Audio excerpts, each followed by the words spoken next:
Hello, everybody. How are we doing tonight?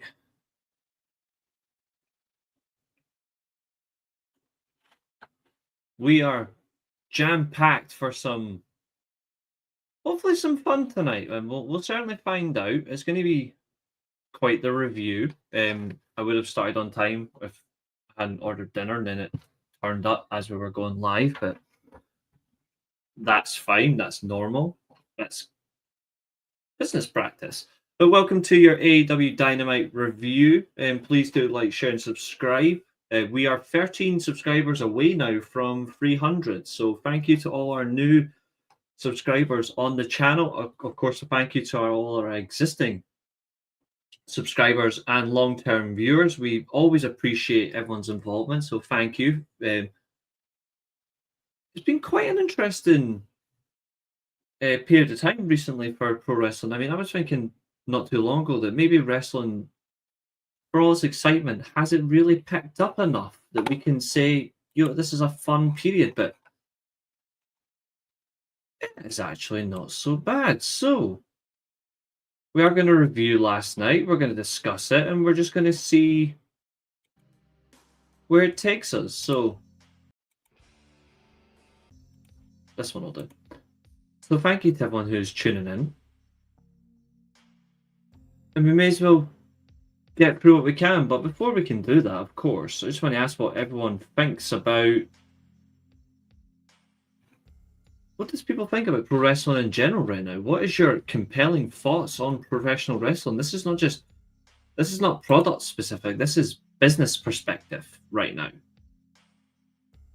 What are you all thinking about professional wrestling right now? Where is your mindset at? And I have to pick poison, so I have a choice. Do I go with culture or personal favorite? Let's do both. We are going to be here for about 2.25 hours, perhaps. We'll see. I mean, I've upgraded storage because honestly, this is why Restream is better than StreamYard.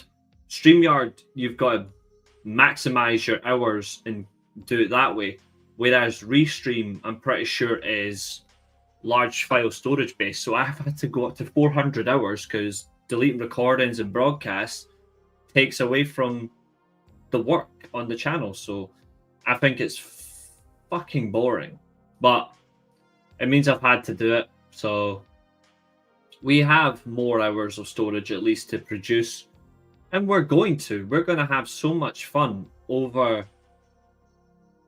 the course of the year. But this is obviously Dynasty week.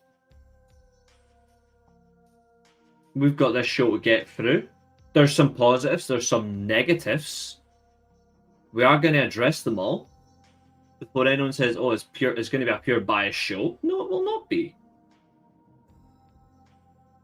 There's no bias. There's genuinely some criticisms that must be addressed, and we're going to address them tonight. And I'm happy to do it in front of whoever gets involved, like Catherine. She says show was very good last night. Okay. Take that as one's opinion, of course. It's completely valid. I'm going to say I enjoyed it, but I watched it today. I wasn't feeling 100% last night, so I did not watch Dynamite live. I watched it back today. And when you factor in what this week is, I will give some positives and some genuine criticisms that deserve the negative approach. Because, again, I value honesty, I value truth, and I value the audience that I have. And I hope that they value the honesty I give and they value the hard work I bring to this channel. Amongst anyone else, that is very important, is value, hard work, honesty, and truthful opinions. And if you can't take it, then don't come here. Because at the end of the day, I'm not here to lie. I'm not here to waste time. I don't make money off this channel. I enjoy doing it because I'm a pro wrestling fan. If I wasn't a pro wrestling fan, I would never have got into this form of content creating. I would have just stuck to football. And I probably would have just quit.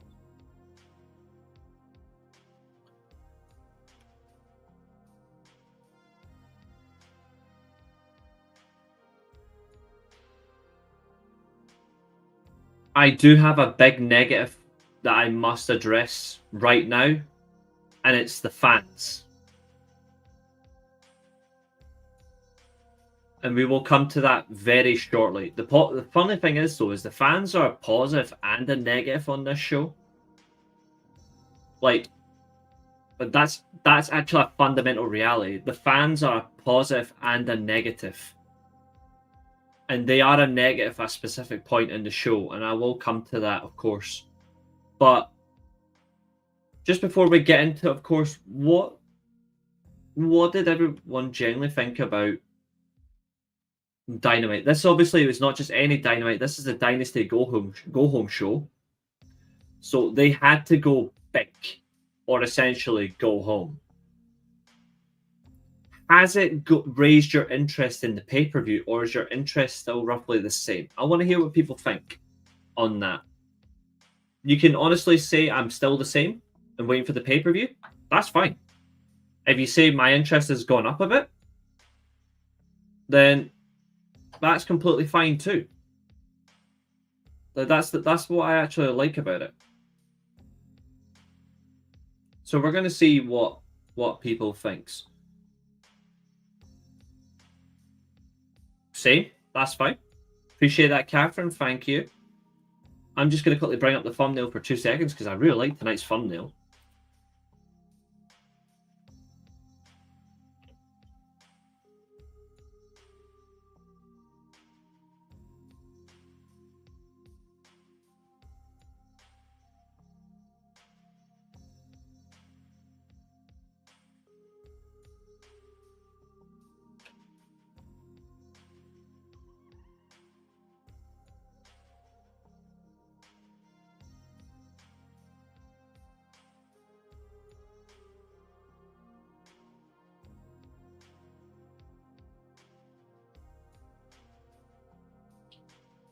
Also, I like whilst I've got the thumbnail up, I actually do like the raw appeal of,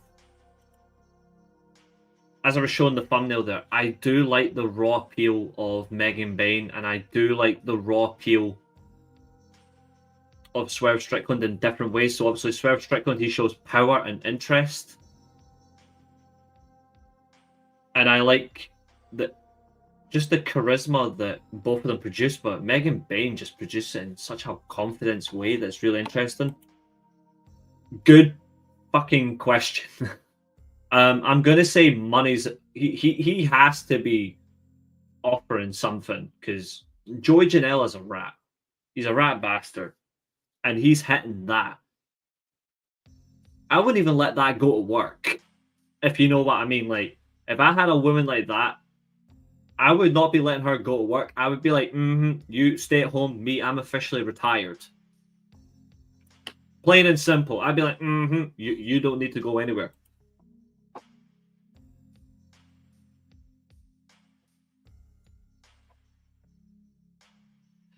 I don't. I'm going to assume it's something on the elements of the second one because I don't want to think about the former.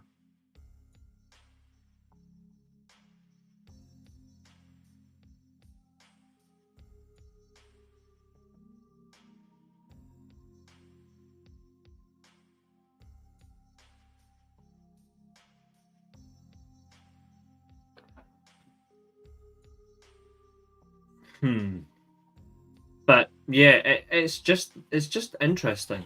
But we are going to get through this show, and we certainly still have to discuss a few things that absolutely must be reaffirmed.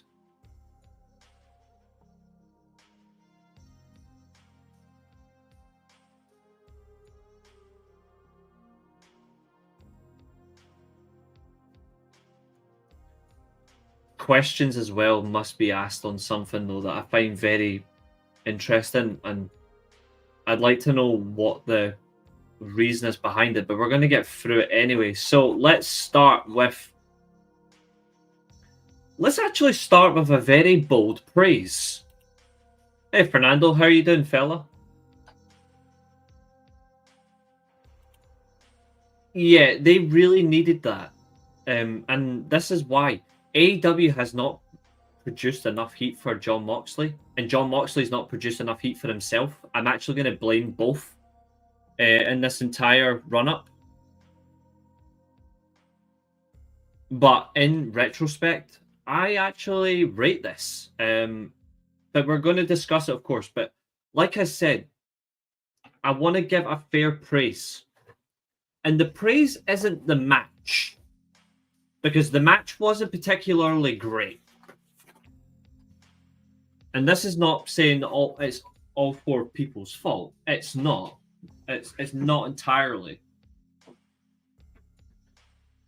But when you look at it, the match had to happen. In consequence, it's a fact. The match had to happen because they've been building to it.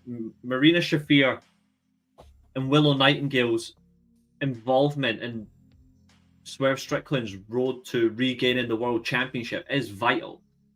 The match wasn't great because we didn't get what really should have come out of this match. You've got the baby faces winning this match. You've got a very strong post-match angle.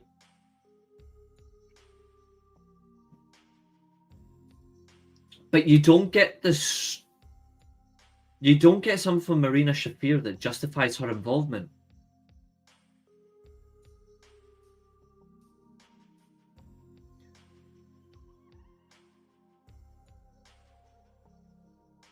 You don't actually get aggression out of Marina Shafir. You know what I mean? Like, there's actually not enough aggression out from her. And I actually feel bad for her in a way because that's what holds her back. The most aggressive thing she does in this entire match is sticking her nails in Swerve's back. I actually think that's a cop-out for her. I think she needs to be more aggressive. I like the fact that she invoked her martial arts, like her judo, into her style. That's a praise. But the negative simply is we don't get enough aggression. And that takes away from it because Willow Nightingale, she doesn't give that. She doesn't have to give it back. She's a babyface. But when you're meant to be a raw heel, Marina Shafir doesn't provide that as well. So it's actually a drawback. So that's why her losing, taking the pinfall clean, it hurts the match. Now, people, and to be fair, I haven't seen anyone review this product tonight or yesterday. So I can't add this. So I haven't seen anyone say that about the camera work, but I don't think it was particularly great either. She hasn't wrestled for a while, that is true. She should have had a match by now. This is what justifies my point of we didn't get enough aggression out of her. And exactly, she's meant to be a killer. In that case, she's fell flat. Okay, thanks for asking that question, Fernando. What do I think about Bret Hart's comments?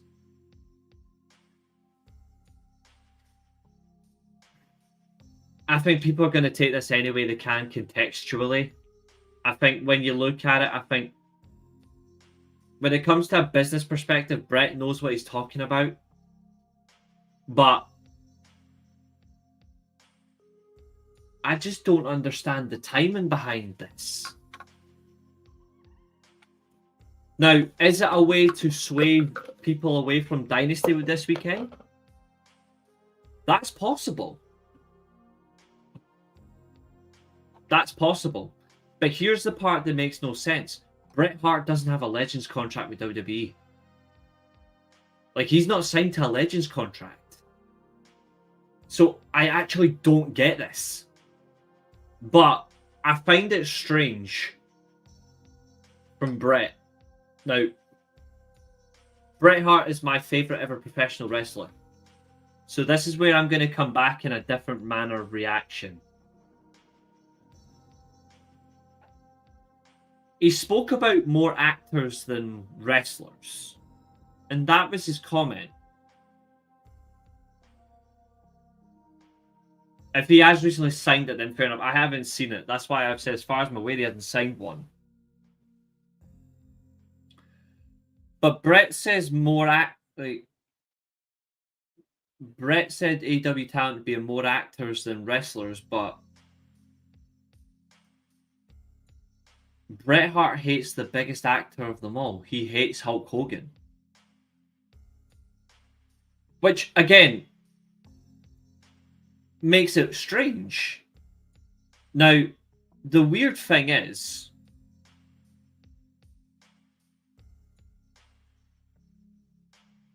oh, that's fine. I don't care about media calls for any company, to be honest. I don't care. If any updates come up, let me know, but I don't pay attention. The strange thing is, and this is what baffles me. Professional wrestling, I hate when people use the word cinema because they use it wrong.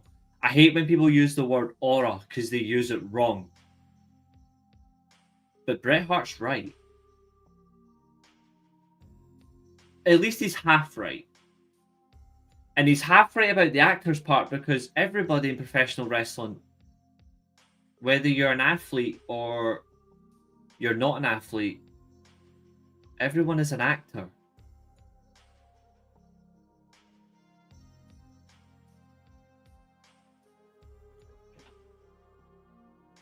Even the most legitimate of professional wrestlers are still actors, in a way. Because they have to play a character. Like, you're still doing the physical sports side behind it, which is the wrestling. But your promos, your storylines, how you react to a crowd, how you get the crowd to react to you, that's acting. So I don't get it. That part I don't understand from Bret, but Bret, contextually speaking, he's right and confused at the same way, but for once the word bitter doesn't come up with Bret. I don't get it. I find it weird timing. Like that's the only thing. I find it so strange. And yes, WWE would never do an Owen Hart Cup tournament. I also think AEW doesn't need to do the Owen Hart tournament either.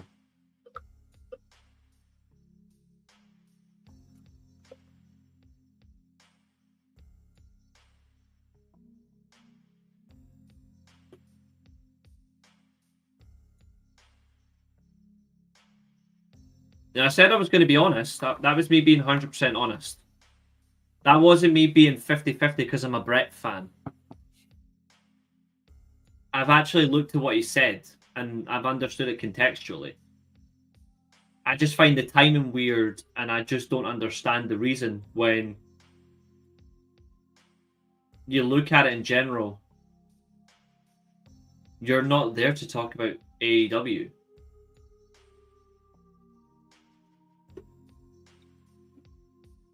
I don't know. I don't get it. I don't get it.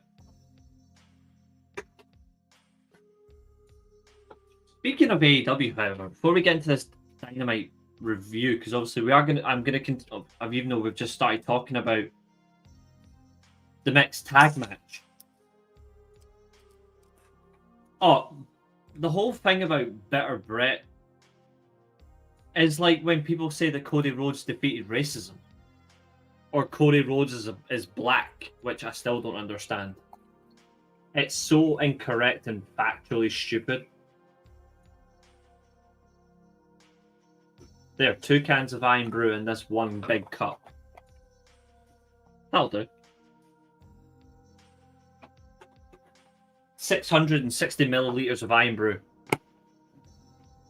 Let's have some fun.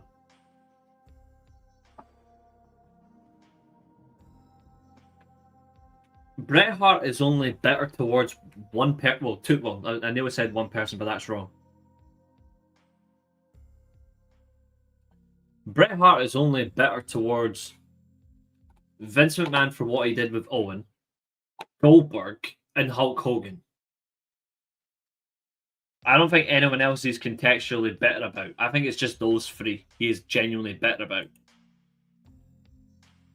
But again, it's Bret's opinion. I just find it odd timing, but it doesn't sway my opinion of Bret Hart. Bret Hart, in his own mind, he truthfully talks about professional wrestling. I think the thing for Bret is Bret knows himself. The talent that are in this company, more or less, the technical workers try to work like Bret because they actually believe in his style and they believe his realness. They don't want to represent someone like a Hulk Hogan or an Ultimate Warrior or anything like that. Because that's where reality dies for wrestling.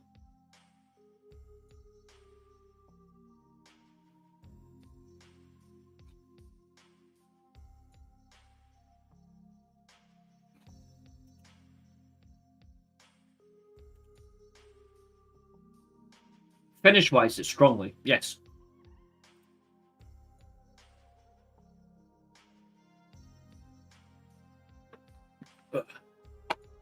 But yes, so we've got lack of a killer, Marina Shafir. Taking the pin from Willow Nightingale.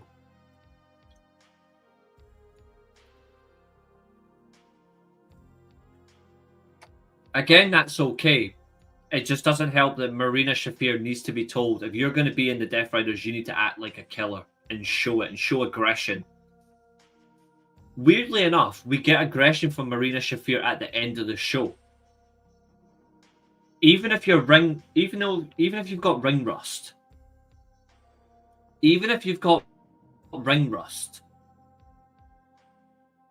you still need to show it in the match. Even if you're rusty, you have to show that aggression.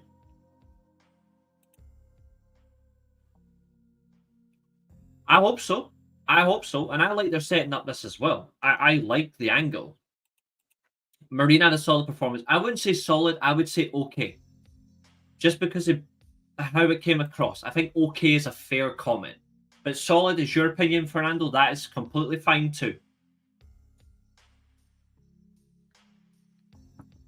So the show starts with the...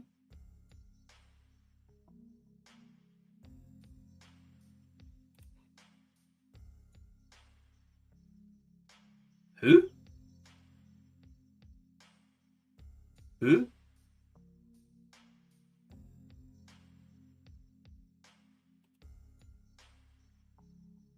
Oh, I don't care about those three.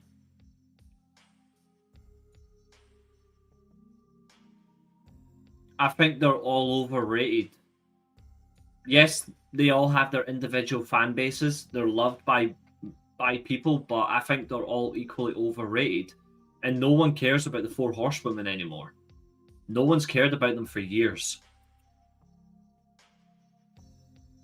I've got no idea who this Larry individual is, so I can't comment. So your show starts with a mixed tag match, Tornado Rules, between your top title holder and your top title contender.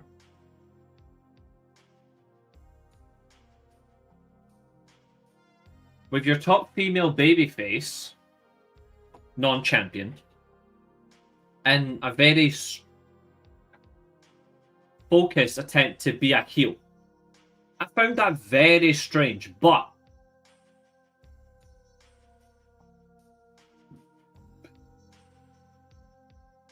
this is where I'm actually going to make it a positive. Now, I don't want to make a lot of WWE comparisons tonight, but I'm going to make maybe 2 or 3. When you look at when WWE was at its genuine best, and I mean really at its best, 20 plus years ago, they were at times starting with their top contender and the top challenger in a tag match in the opening segment. And then they closed the show with the champion and the challenger in the closing segment to build heat or further advance the story. AEW have taken that and they've done the same thing. That's a great praise. That's actually a very good thing to do. And here's the thing. This is what I like when every company does this at its best. Do it like that. Give it the focus. I was surprised they went about it though. Like, I was surprised, but I liked it. The only thing I didn't like is Marina Shafir was far too rusty, which did not show her aggression. Tony Khan, if you're going to use Marina Shafir, please put her in some wrestling matches. Even if it's on Collision, it gives her a chance to get away from the ring rust. Or get her out there on the independence scene. Let her wrestle the independents because it'll let her get match time. It'll let her get back into match shape. You can be in physical shape, but you're not directly going to be in match shape. In a mixed tag tornado rules, you can interject male to female combinations.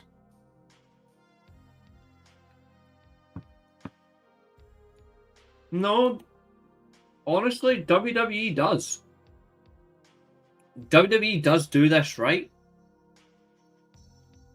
but not consistently enough. Whereas this is the first time AEW's generally done it at its best, and it works really well.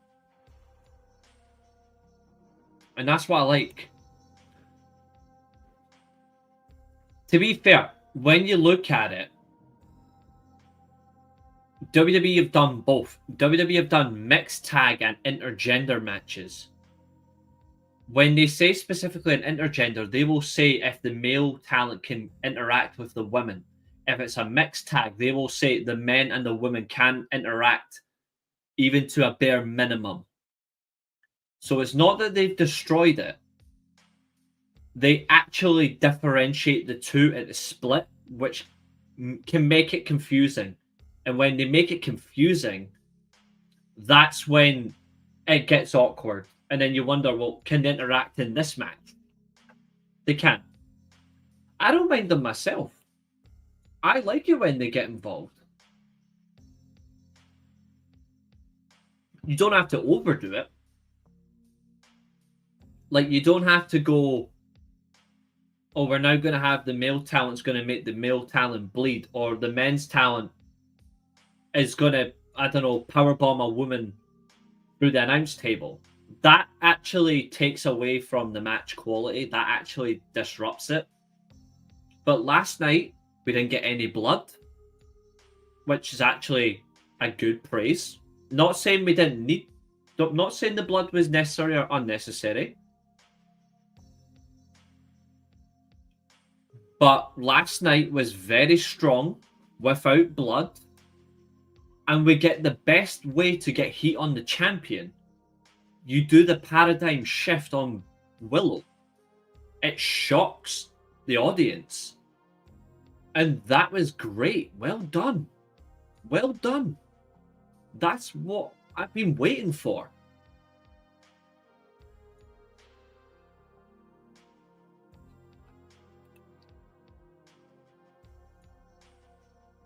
The only reason why this match didn't work for me was it was far too one-sided. In that match, Liv Morgan and Dominic Mysterio didn't get actually enough to showcase themselves, and I don't particularly like Liv Morgan, but as a heel, she needs to do a lot. All right, let's tone it back a little bit. Marina Shafir is good, but she's not enough to be justified as amazing. The reason why she's not justified to be amazing, she's not worked enough. Willow Nightingale is amazing. Jon Moxley, very good when he actually puts his mind to it. Last night was him actually working a match. Lovely. It also helps by who you're in the ring with. Swerve last night.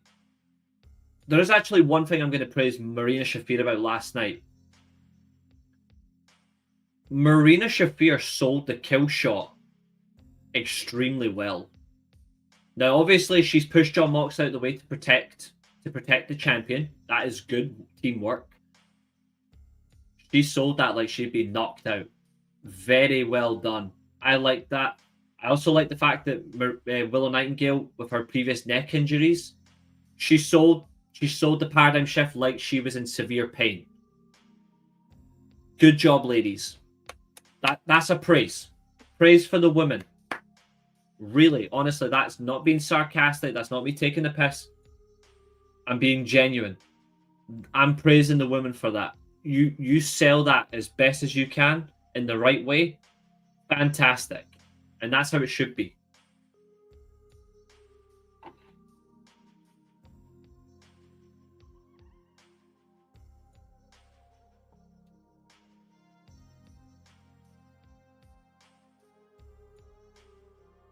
Now,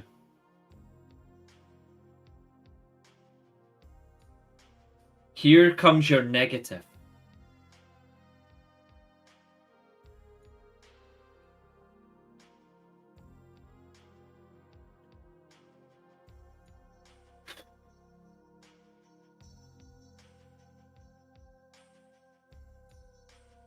They're on the thumbnail.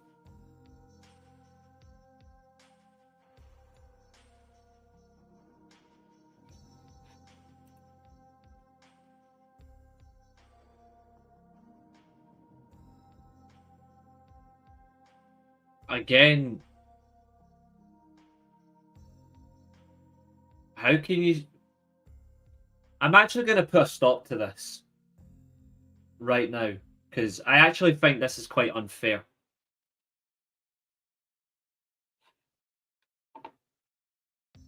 I'm a fan of old WWE, like an older WWE. The current product, I'm still trying to see something in it that I can justify. But I'm actually going to make a fair statement here. If you say women in WWE don't know how to sell, then I'm sorry, but I cannot take that seriously.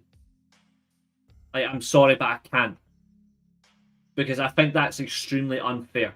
Even Catherine, who doesn't appreciate women's wrestling enough, even she will agree this is an unfair comment. Even Fernando will agree this is an unfair comment. And they are big AEW fans. I'm a big AEW fan as well. I actually am a WWE fan, but I'm still trying to get up with the current product, which, even though I watch every week, it may not be catered to me, but I watch it to try and find a way for it to be catered to me. I think this comment is very harsh. When I look at the female talent, you're telling me women that don't know how to sell properly.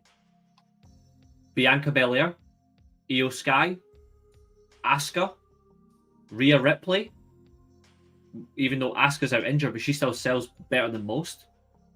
Chelsea Green, Mia Yim.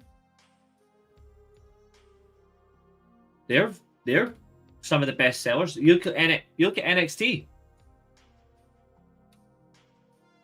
When you look at NXT, Stephanie Vacour, Jordan Grace, Julia, they're all great sellers.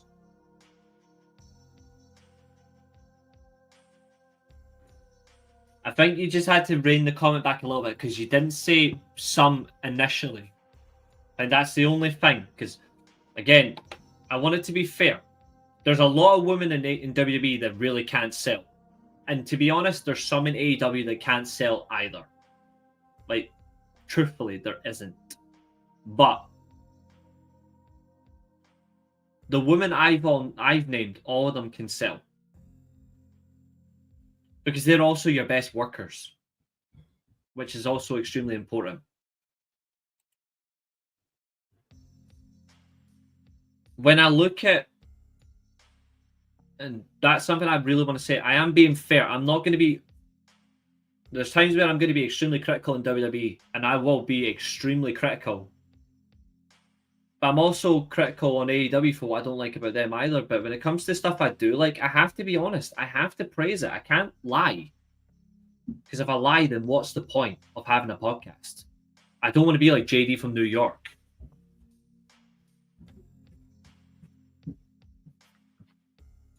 Who just lies to everybody because he thinks he's cool. When he's actually just a giant pleb. Now, Orange Cassidy being injured, Good news. That's a positive. I don't wish injury on someone, but he's out. He's out the door for now. Excellent. But I have to come to a criticism for AEW. On Saturday, we had a good match between Kevin Knight and Jay White. I really like Kevin Knight, and I really like Jay White. But why would you have Jay White written out of the Owen Hart tournament?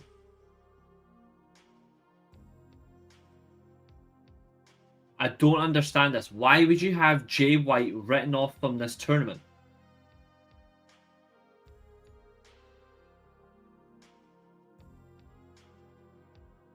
I don't think that's an unfair comment to say about Rhea. I think that's actually quite valid. I think that's quite a valid comment.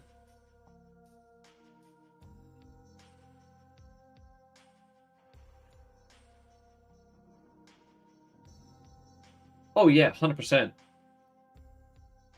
But we need to make. I need to understand this. Why did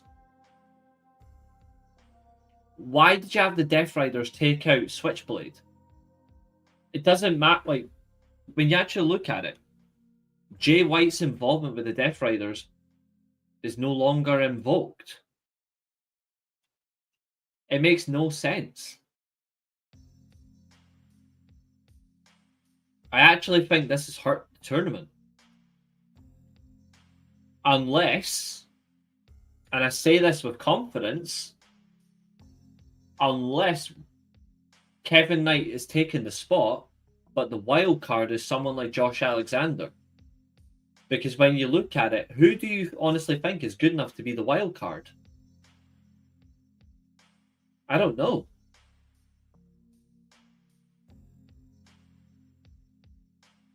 You haven't hurt anyone's feelings, though.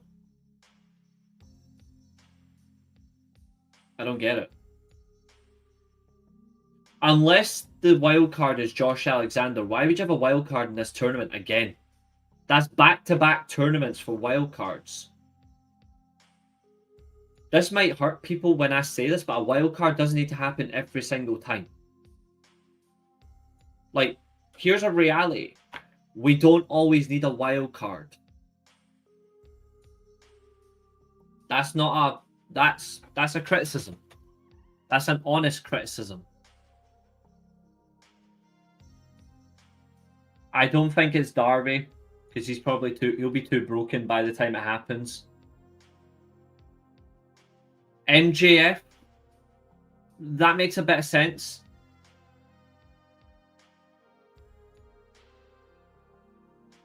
I would like it to be Josh Alexander anyway. Because I would have Josh Alexander win the whole thing.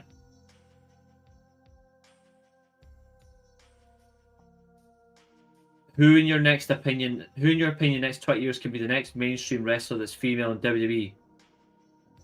Stephanie Vaquer.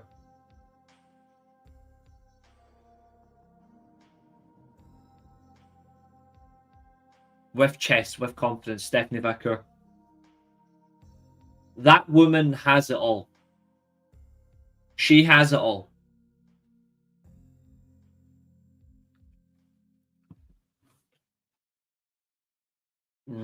I really love watching Stephanie Vaquer. Like, she has it all for me, you know?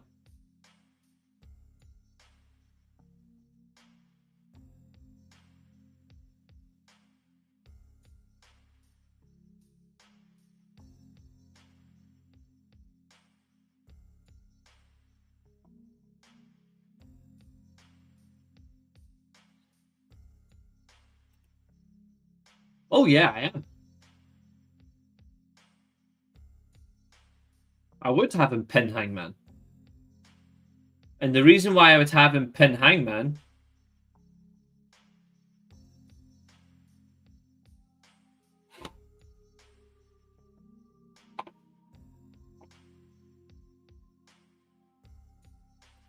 is because what if Swerve doesn't win on Sunday?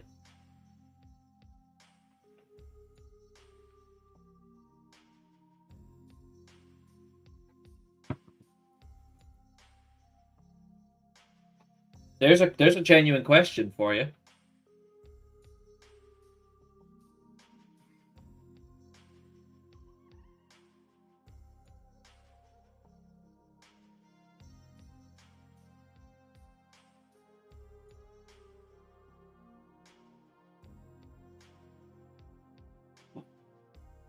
But I'm being genuinely serious there with that comment. What if Swerve doesn't win this weekend? Do you honestly think they're gonna have Hangman win the Owen to then lose to Moxley? Quite frankly, Moxley should not be champion by All In. He shouldn't be champion. If, however, Swerve wins, then I would have Swerve win. Then I would have Hangman win the Owen Hart tournament. I would have Hangman versus. I would have Hangman versus Swerve at that point at All In for the championship if that happens, but I don't know.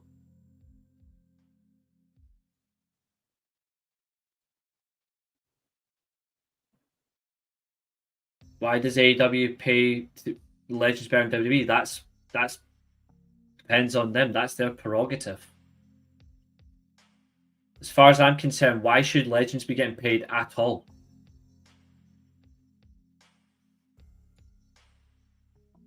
Why should you be giving a Legends contract to a talent? They don't need it. This is going to sound controversial, but I don't care who you are. There's no need for a Legends contract in professional wrestling.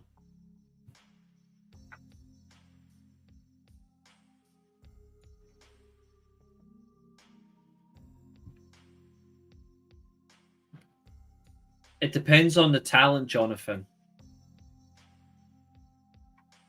I think with every company, they pick and choose which legends they pay tribute to better.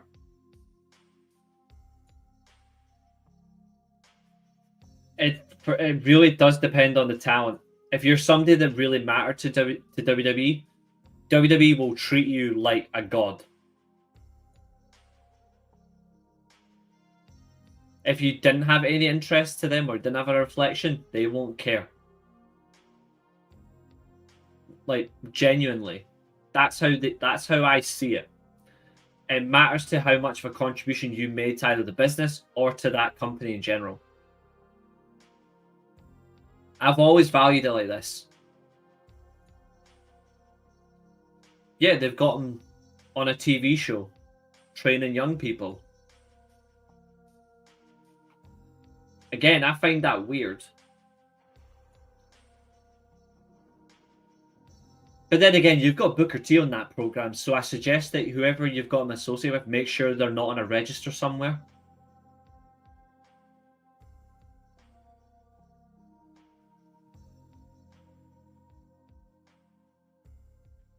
That's true. Mickie James will be kicked off LFG for season 2.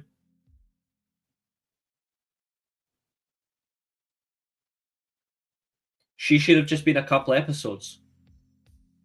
She should have just been a couple episodes here and there to help out talent. Mickie James should have continued her role as a coach. Despite her stupid take from last week, they should honour Mickie James for this contract and her especially. She's got a bigger and better career than Michelle McCool.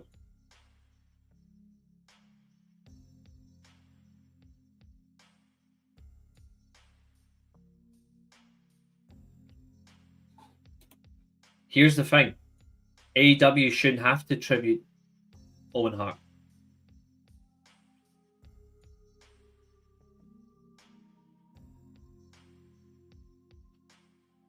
AEW have got nothing to gain from their tribute to Owen Hart. Like, plain and simple. The Owen Hart tournament makes more sense for WWE than it does AEW. The AEW equivalent should be for someone like Sting because of TBS, or Ricky Steamboat because of TBS and TNT. That makes more sense for me. Or Ric Flair. Or actually any of those I've mentioned. Now, I'm not saying that to disrespect Owen. I'm not saying that to disrespect Owen Hart at all. I'm saying that purely on the sense of, if you're going to do a tournament based on a professional wrestler, it would make more sense because of the TV station you're on. Go for somebody that actually relates to that.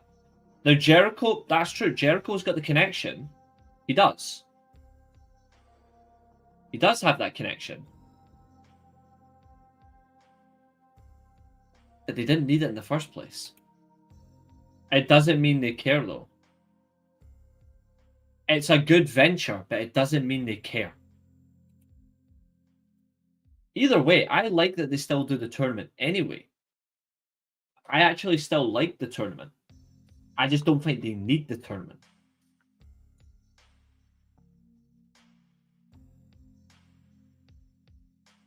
At least it gives you a reward. Like that's a benefit. At least you get a reward out of it. I just don't think they need it.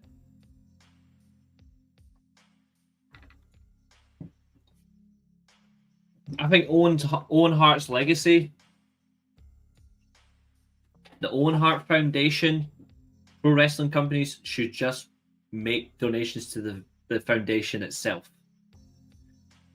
I don't think we need tournaments for it. Again, that's just my honest opinion.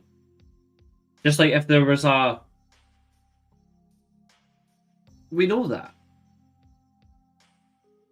Owen has already been honoured in the right way many years ago by the people that actually made the matter to him. Again, it's going to come across as controversial, but that's what I think of the tournament. I like it, though. I like the tournament. I still have to be honest. And that's just what I feel. I feel like if you've got, regardless of the connection between the foundation or whatever, because of Chris Jericho, it still doesn't actually do anything. Not in that way. But at least it's not something that has no direct negative on your product. The Blue Blazer gimmick was fantastic.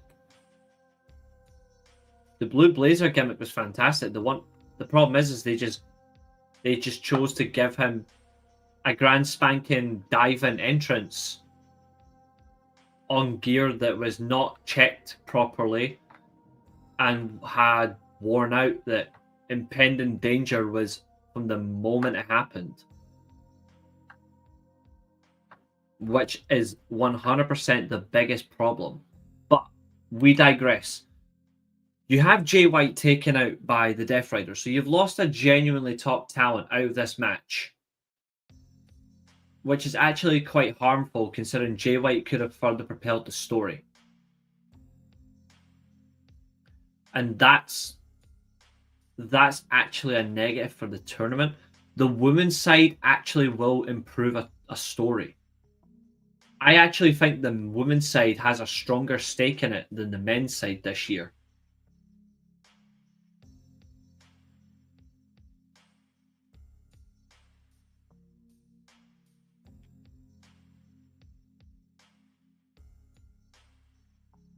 Here's the thing. Not many people care about the Hart family anymore, no matter who it is. No matter who it is. Yeah, it would have been better, but instead they chose to have him taken out by the Death Riders. So now we know that Jay White's going to be stuck in the Death Rider multiverse instead of him challenging for titles. Jay White is now stuck. The story implications aren't strong enough. No.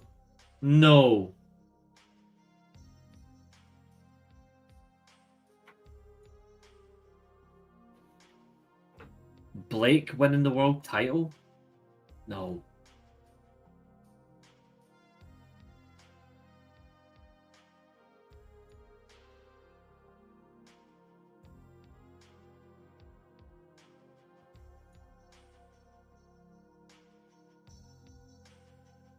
There's some good matches. I'm very surprised that Athena and Mercedes Moné are in the same bracket, but I think that will add to the fact that both women are going to lose. Neither of those two women are going to win this tournament. That's a positive. We will get Julia Hart. Jay White should have won the tournament this year.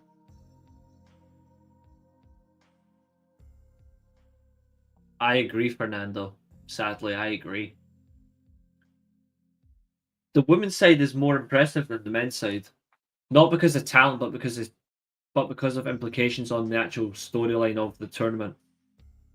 We get a recap of Dax Harwood being a bald bitch, and the fact that tag team partners are still not hugging each other.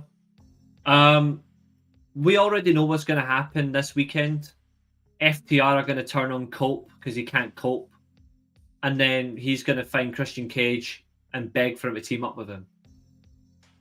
Again, delaying a heel turn, we get it, but it's going to happen. Okay, no problem. Mercedes is not going to win the tournament, and if she does, what a fucking waste. Mercedes is going to beat. Mercedes will beat Athena in the semi-finals, and then Mercedes will lose the final. Mercedes will face Athena for the title, the TBS title, at All In. Mercedes is not going to win the Owen Hart tournament, and she shouldn't either. Like, she 100% should not win this tournament. I don't care what anyone says. I actually do not care. The tournament starting at Dynasty is a very impressive thing. I think Mercedes, wherever she went, has thrived, regardless. She's one of those that can thrive in any business area. I'm looking forward to Julia Hart versus Mercedes at Dynasty, just like I'm also looking forward to Ospreay versus Kevin Knight at Dynasty as well. Following the men's opening match, we get our female world champion. Back-to-back segments with world champions. Very rare, I might add. We have the timeless one, Toni Storm, versus the bad girl. The bad girl, Penelope Ford. This match was okay.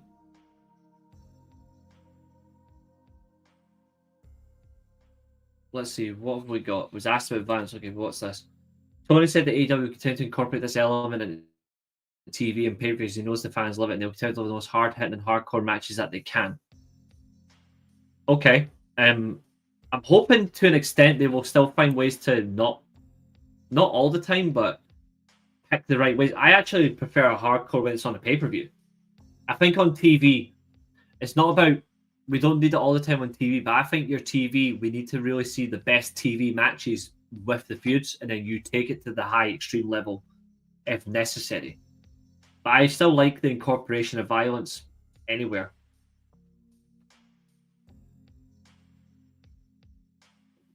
Honestly, Fernando, I wouldn't be surprised if Thunder Rosa wins the Owen Hart Cup. And the reason why is because this Sunday, Toni Storm is losing the World Championship. Megan Bayne at ringside, thumbnail in 3, 2, 1.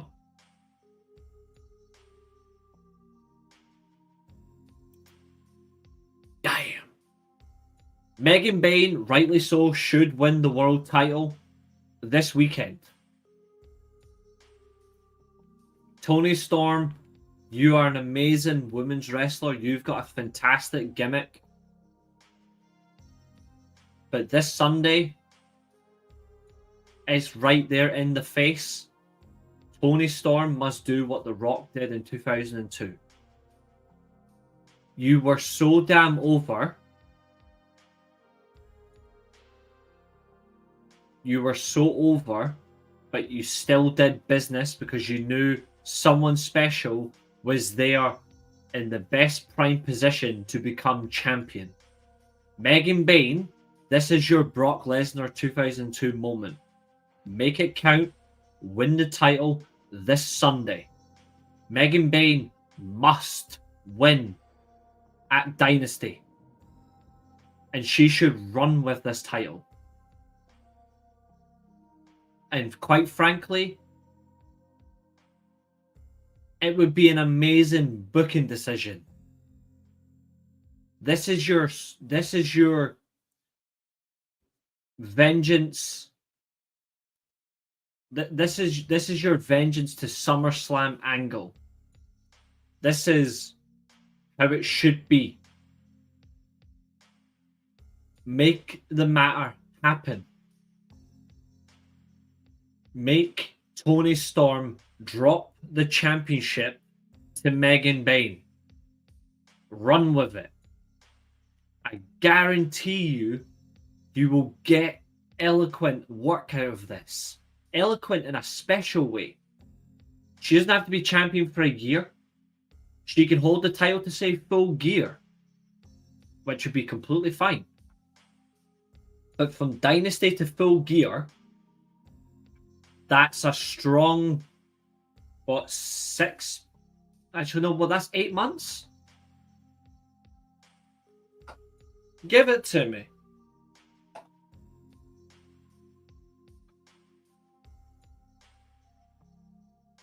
Or if she holds it to All In, okay then.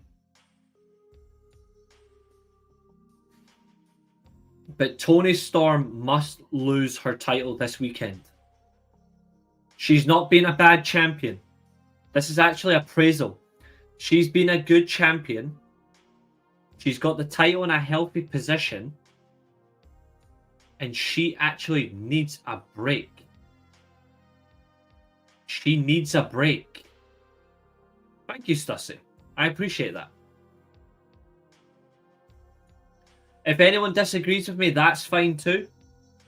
I don't have a problem with that. But this is what I believe. Have her lose. Exactly, it won't hurt. It will not hurt. Oh, yes. 100%. See, Catherine, you're on my wavelength. Toni Storm can chase it. And here's the fun fact. Toni Storm can chase it whilst you're still building up the rest of your division. Slap the money. Yo, Stussy, just for your kind comment, this is for you one more time.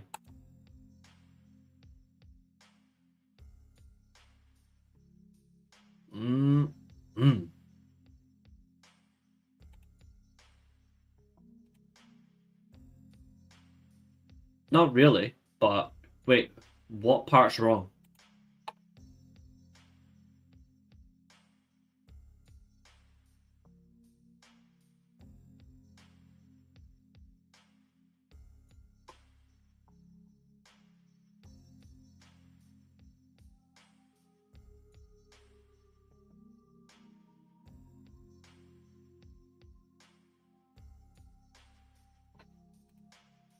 No, it wasn't.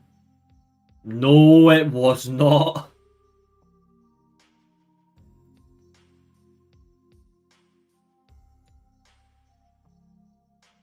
I think you need to go back and look.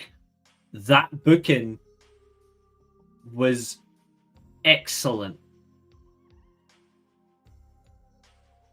Genuinely, it was excellent booking. It's actually one of the best booking decisions Vince McMahon's ever done. Actually, let's stand back that. It was one of the best booking decisions that Brian Gewirtz and Paul Heyman has done that got approved by Vince. And you know how this match was how this booking was even better?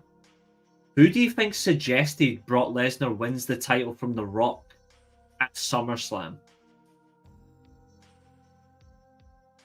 Who do you think actually suggested Brock should be the champion?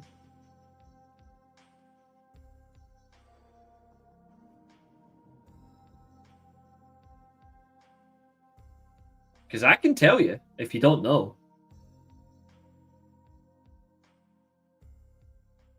Bingo, Catherine. The Rock saw Brock Lesnar's potential before anybody else, except obviously Kurt Angle and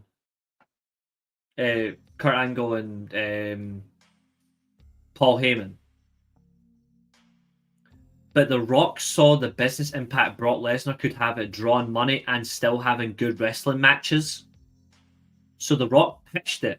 He should beat The Rock clean. And here's why. See, when you look at the whole picture, Brock Lesnar was more of a wanted champion than Triple H was.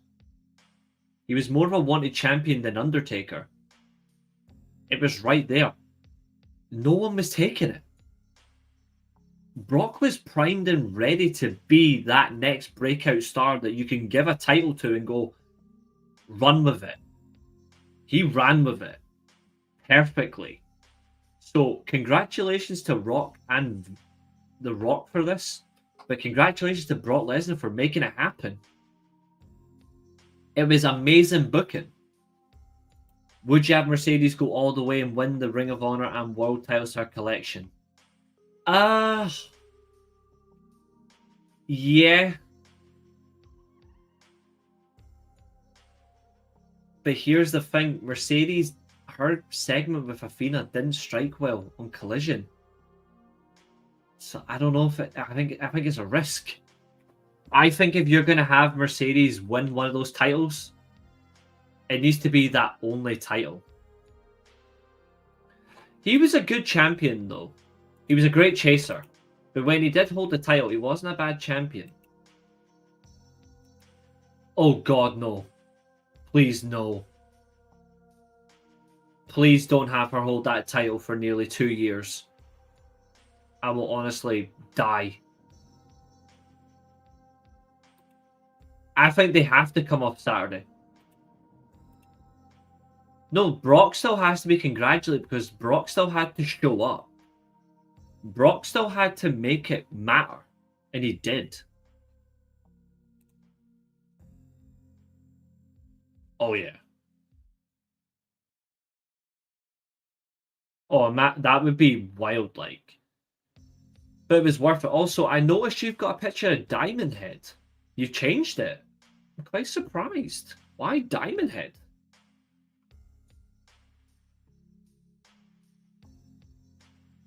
What happened to Accelerate? Or Ghostface? So yeah, I watched that shit when I was younger. I don't forget. I mean, my brother liked it more. I thought some of them were really stupid, but fair enough. I'll let that slide. Diamond Head was cool, to be fair.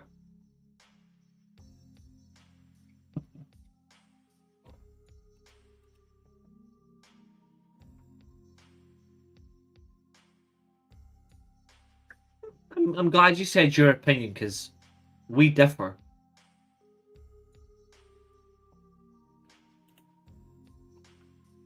Interestingly enough, I think both of them. I think if you had to look at style for style,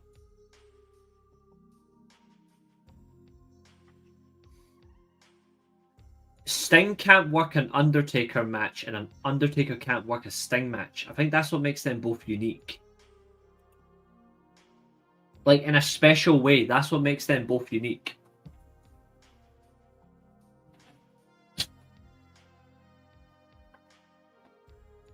That's why I like both of them.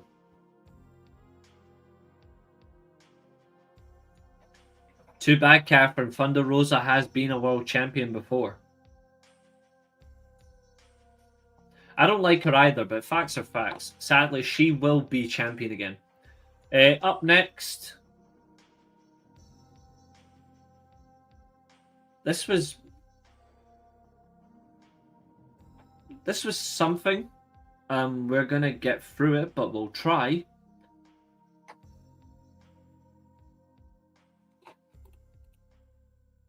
To be fair, Thunder Rosa just belongs in a shed.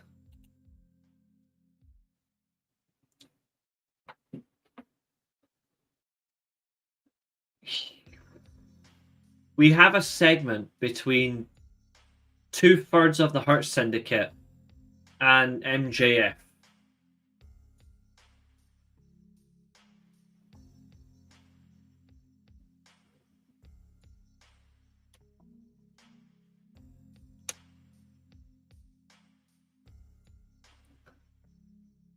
What did you all think of this segment? Be honest. What did you think about this segment?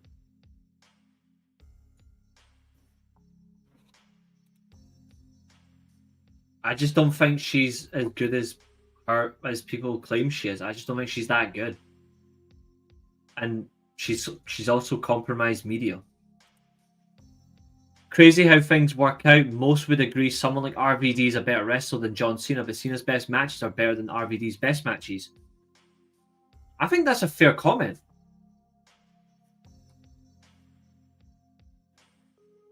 Because when you actually look at it, Cena's...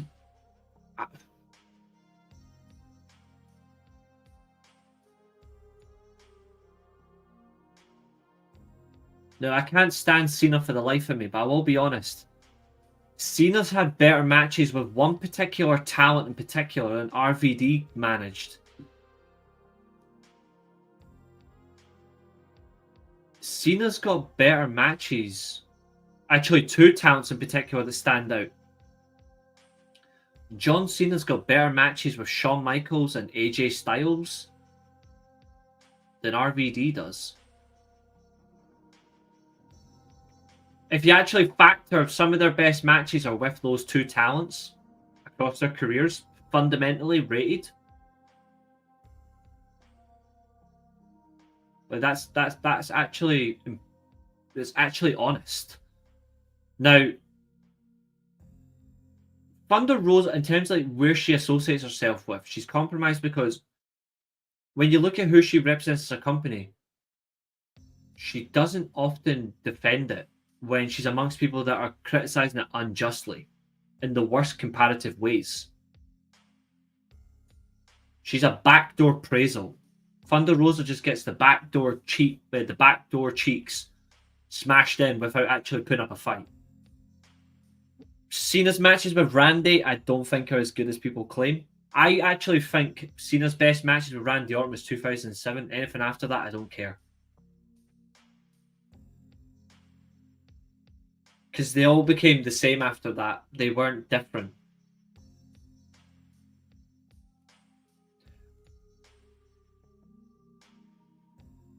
I think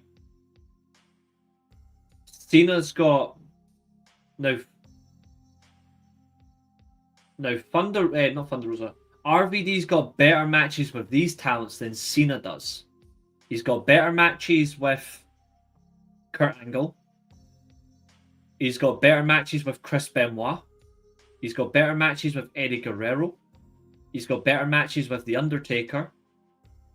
He's got better matches with Triple H. He's got better matches with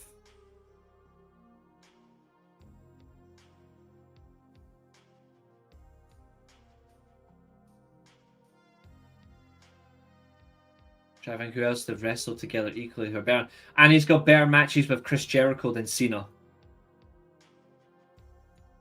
But Cena's got better matches with the other ones that I've mentioned. So I actually think what Stussy said is actually a very, very fair comment.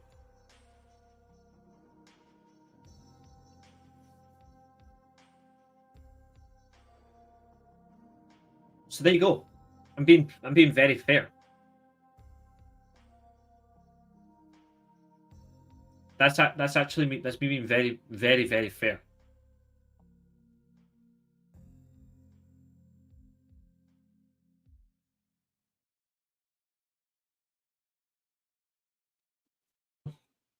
There we go. No, not like that. What I'm saying is, every time now, Catherine will defend this because Catherine's a busted open merchant. How she comes across on Busted Open doesn't feel real. It doesn't feel real to me. It feels like she's just putting on as an act. That's why I don't like her. I feel like her genuine side of her isn't shown.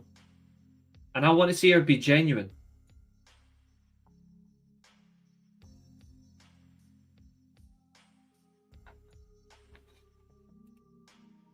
I think what I've just said there is very fair as an explanation. I think what I've just said now is very fair and explained stronger.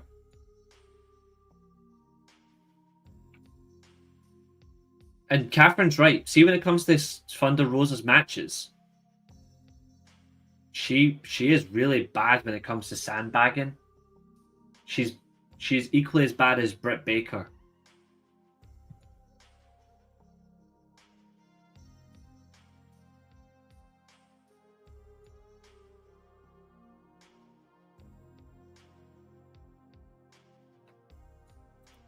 Anyway, so Hurt Syndicate have a promo segment with MJF.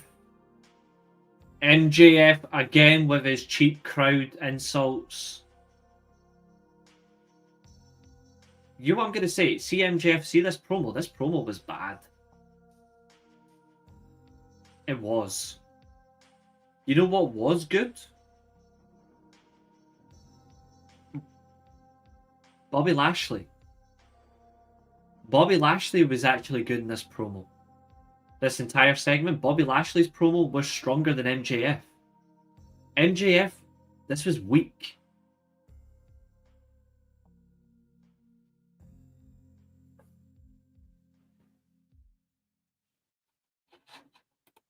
Oh, SmackDown, just bring it.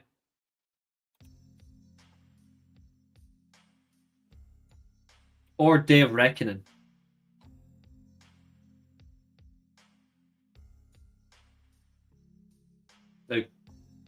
Now, Catherine's probably going to come back at me for the MJF comment, but I think I'm being quite fair. I think MJF's side of the promo was really shit. I think Bobby Lashley was very precise. His delivery was strong. Bobby Lashley actually gave a shit.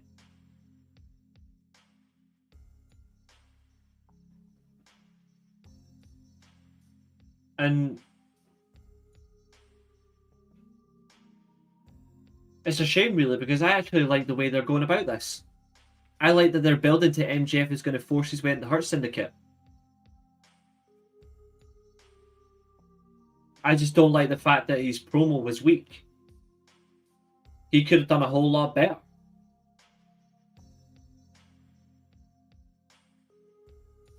To be fair, I still like the TNA Impact game. I think that's an underrated game as well.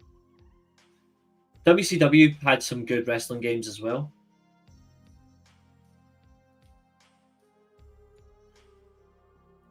After this segment, after Bobby Lashley effectively shut down MJF, we get a segment from Big Bill and boring Bucktooth Keith.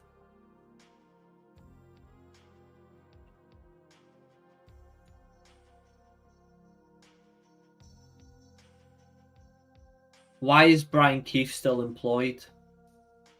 The guy is awful. And you've just ruined Dynasty for me. You're giving Brian Keith a tag team title shot. Tony Khan, do you hate me or something? Like, Tony Khan, do you genuinely hate the Weekly Steel Chair podcast? Because if you hate the Weekly Steel Chair podcast, you've proven it by booking Brian Keith in a tag team title match. Big Bill, what a brilliant big man. He probably does. See the way he's acting.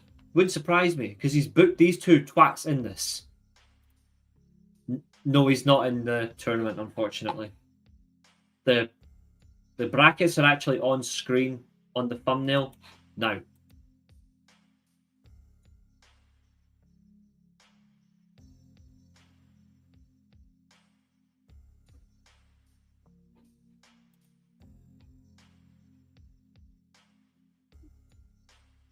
The company isn't dumb because Jeff Jarrett is not in the tournament. By the way, the funny thing is he could end up being the wild card, which would be odd. But yes, Jeff Jarrett doesn't need to be in the Owen Hart tournament.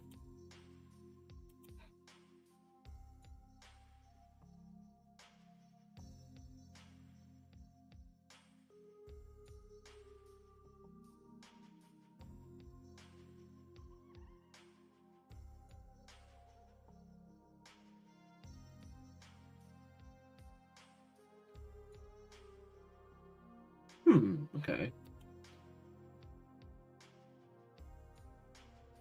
When Jarrett said he wanted gold before he retired, I thought he was going to have to go up. He was going to go after the TNT title. Honestly, same. Or even him as the Ring of Honor World Champion is far better than Chris Jericho. Steel Chair, controversial opinion. Nia Jax can actually, that's maybe wrestle. Yeah, she's just shit. I gave her time, I gave her a chance, but Nia Jax just went back to her old ways. So, to hell with Nia Jax. Now, obviously, Shelton Benjamin was absent from the show due to horrific weather. But that's okay, because Shelton Benjamin, you were protected by Bobby Lashley's great promo skills and MVP as his great promo skills. But we'll see what happens. I like the fact that MVP tried to respond to Big Bill and Lashley went, "You're saying fuck all, let's go." I like that. I rate that.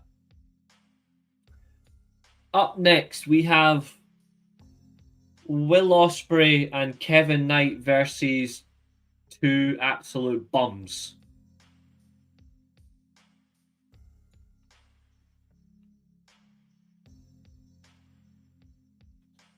This tag match was pointless.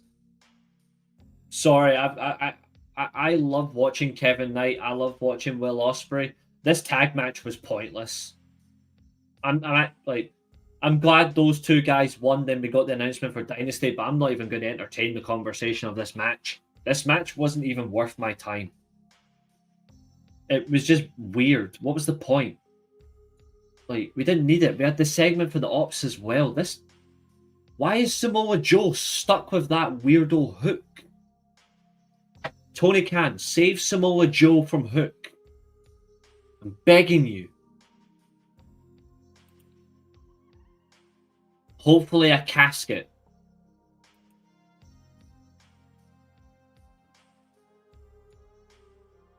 Not every booking decision goes well, so I think to call them dumb is pointless. I think that's just an unnecessary jab. Doesn't make them dumb at all. I mean, look at other talent that are being used across the board right now that shouldn't be getting. But there's talent that are being used right now who haven't been booked. What's the point? Look at Andrade as well. Andrade's in a similar situation as Jeff Jarrett, but Jeff Jarrett's got age, like the worst kind of age on his side. You bring him back, hype him up, and then he's nobody. Actually, I'll go one further. Jeff Jarrett is in a Shinsuke Nakamura position. That's what he is. Which is awkward. It's just weird booking. For two of them, it's both of them, it's weird booking. Which I don't get it at all.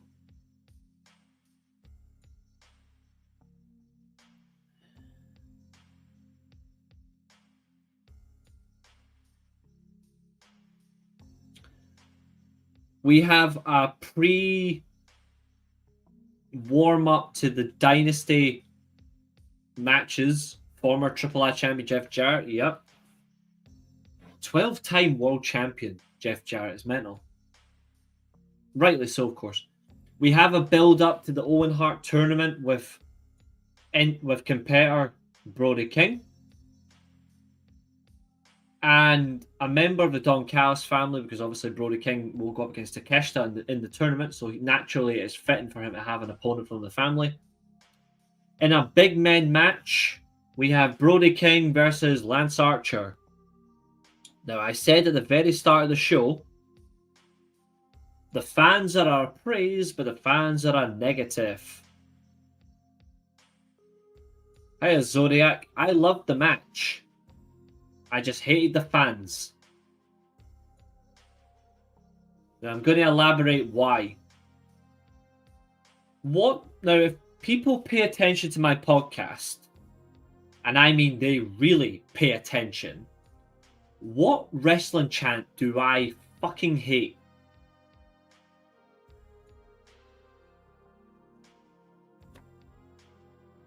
What wrestling chant do I fucking hate?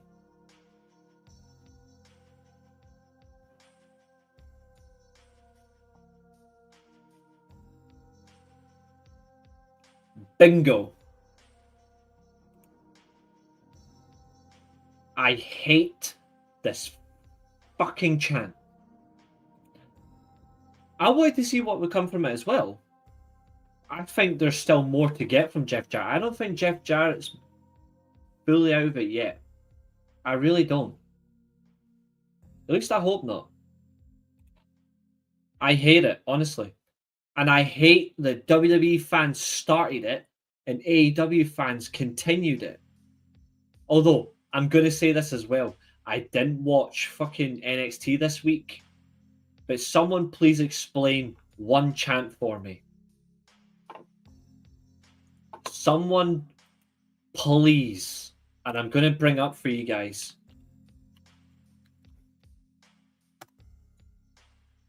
Unless you already know what I'm talking about. Because I do not get it. Oh, hold on. Okay, guys, we might have another problem. We actually might have a problem. If this report is meant to be true, I'm going to share this directly from Covalent TV's. Well, it's on my, because they're on my feed. Some unfortunate news regarding Jay White.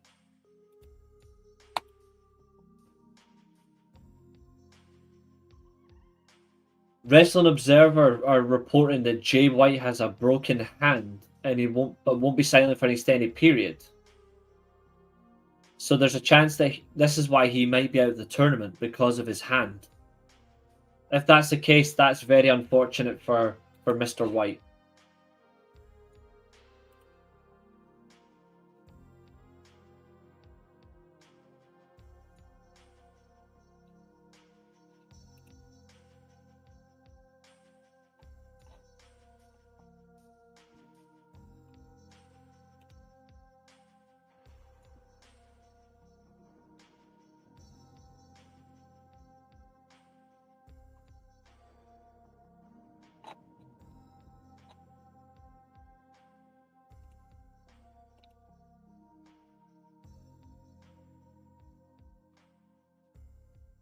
One moment, ladies and gentlemen. I just have to... Very unfortunate.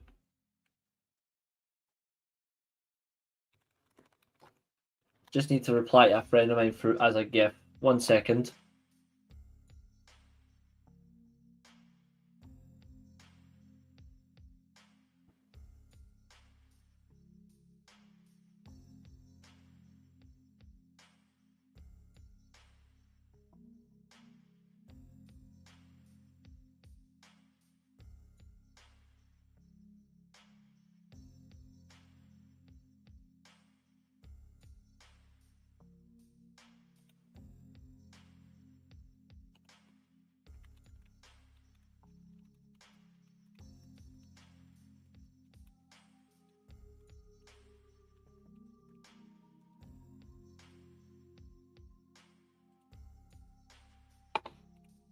Yeah, I hope so as well. I hope so as well. Maybe for a few months, though. We'll see. I mean, I don't know. Anyway, where was I? Now, funnily enough, it does come from Covalent TV, who did actually clip this, so it's even better.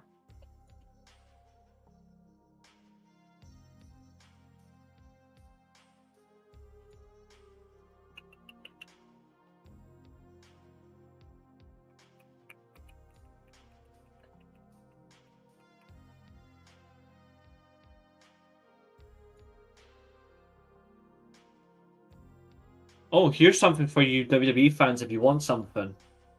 Night of Champions will be in Saudi Arabia this year. Just to let you know, I won't be covering it, so please don't ask me to.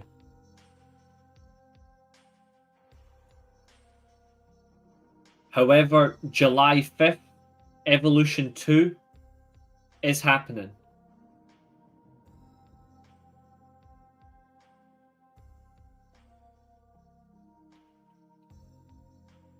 I'm not looking at the match announcements for WrestleMania. I'll post them later, however.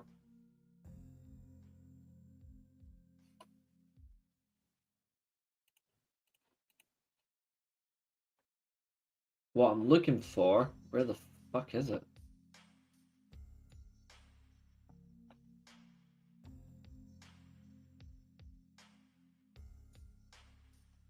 Where is what I'm looking for?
Where the fuck is it?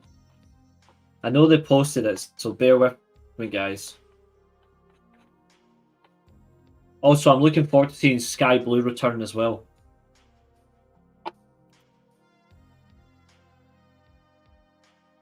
Ooh. I think it really does depend on how they book it, but I'm going to say right now the international title. I think the international title might be better. Alright, Nick, how are you? I think that's a very fair comment to say. I think that's very fair opinion as well, like B to B plus. Guys, check out Nick on YouTube as well. Good channel. I've appeared on there a few times. Also American, so for you American viewers, there's another one for you. I do recommend checking out. Bull, what's happening, brother? Skip match. Right, where is that? Fucking Jesus Christ. I know they clipped it. Where is it? Also, Booker T. That's for you, you fucking prick.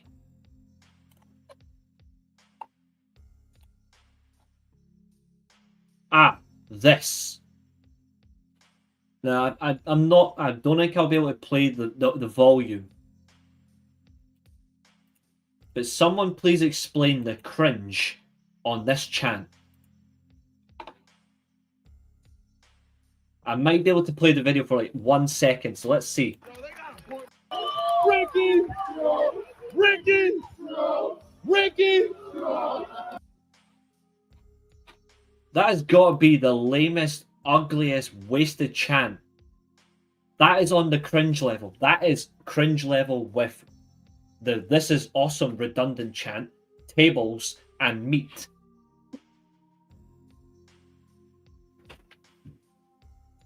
Oh, it's absolutely disgusting.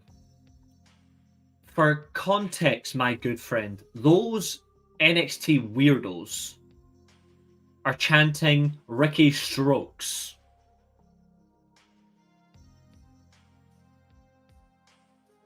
Oh. Oh. Unbelievable cringe. Now, you can mock a fan base for anything, right? But isn't Ricky Starks... Sorry, Ricky Saints. Sorry, I must go by his childhood name. Because he's acting like a fucking child.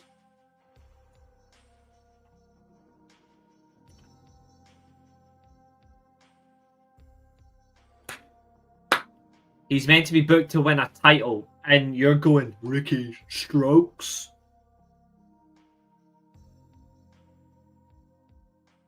What is this shit? Surely, even the most hardcore WWE fans have got to say this is disgusting. Come on. I know you guys To be fair, the word thing is, not one person here is not going to say they're not a WWE fan, but even they have to say that this is bullshit. That chant is absolutely cringe.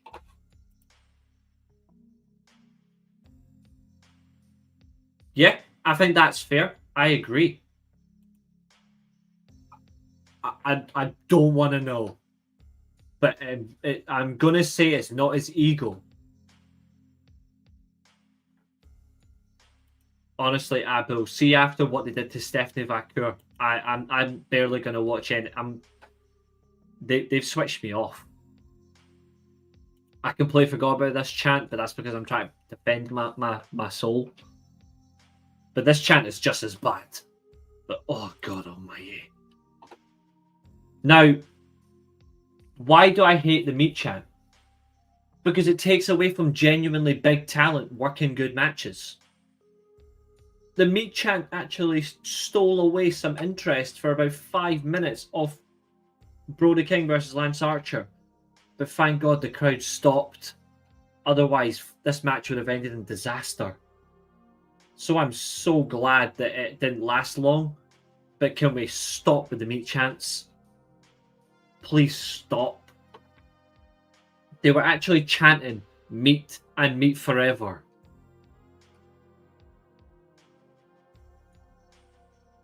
Ugh. Makes me puke.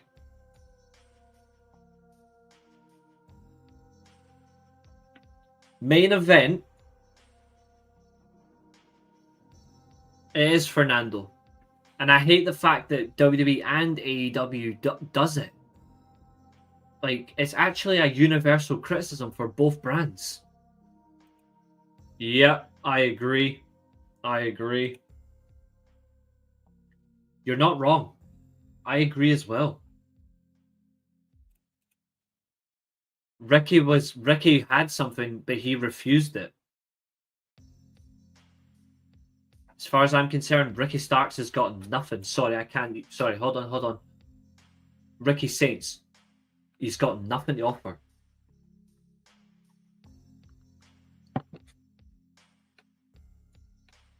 And the only good thing about that segment is Ethan Page, but the Tony fumble chants. He didn't fumble either of them. If you actually look at it, he gave creative to Ricky Saints when he was Ricky Starks. He refused the creative. Ethan Page, I wouldn't say was a fumble. And the reason why I say that he wasn't a fumble either is because even he couldn't get over. He could try, but he's not going to. I say that with confidence. He could try, but he's not going to. The main event. Copeland versus Castagnoli.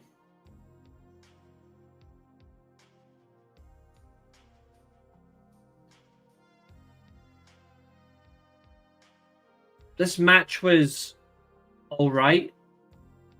I think these two actually have good chemistry in the ring. I say that in the fairest way. I actually think these two have good chemistry.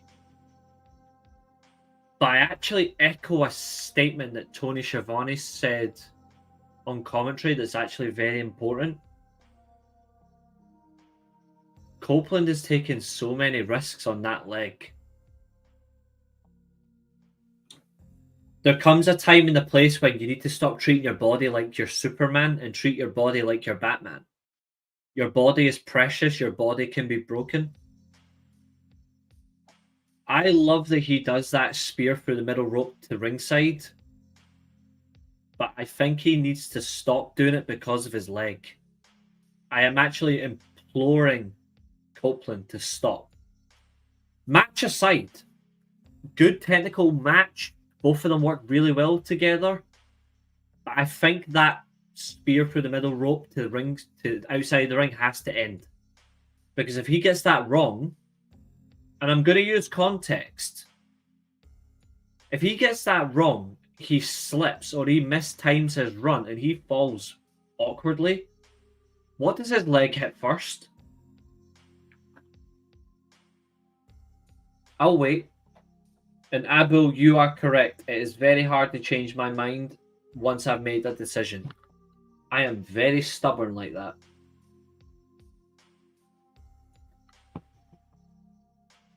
But yes, the question, if Adam Copeland mistimes his run and he does that spear through the middle rope to ringside, what does his legs hit first?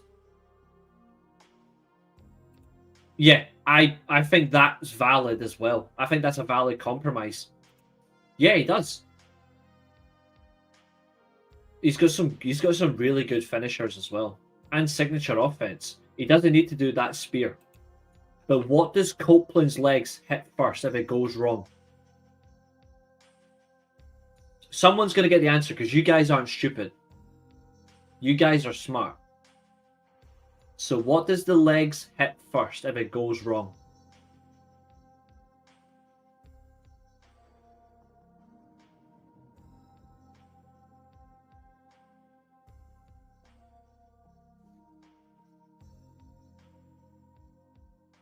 Oh yeah, they're probably tired as well. See, I like his normal spear.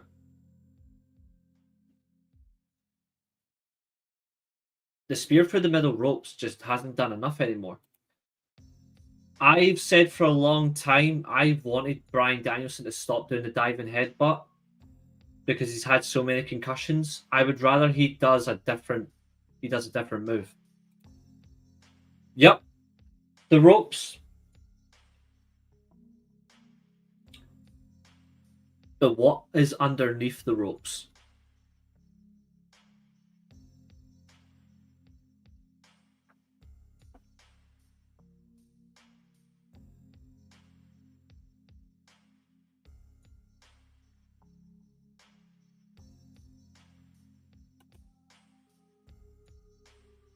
Nailed it. You mistimed that spear. There's 3 consequences. Your legs get stuck in the ropes. We get another Damian Priest moment. You mistime it, you smack your leg off that. There's another injury. Or you smack your leg off the ring apron.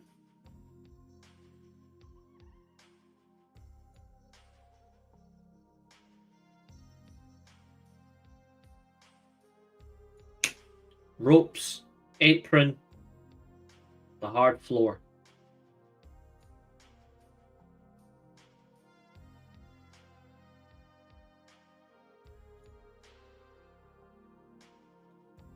You know why I don't have an issue with someone like a Will Ospreay or a Hangman Page or WWE perspective, a Pentagon Jr. or a Montez Ford? Do you know why I don't have an issue with those guys doing suicide dives or dives through the middle ropes on the opponent?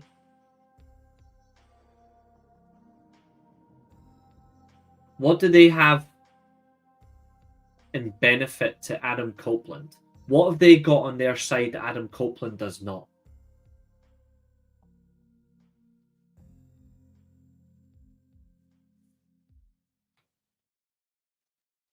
See, I'm testing the audience tonight, ladies and gentlemen. You're being tested by questions.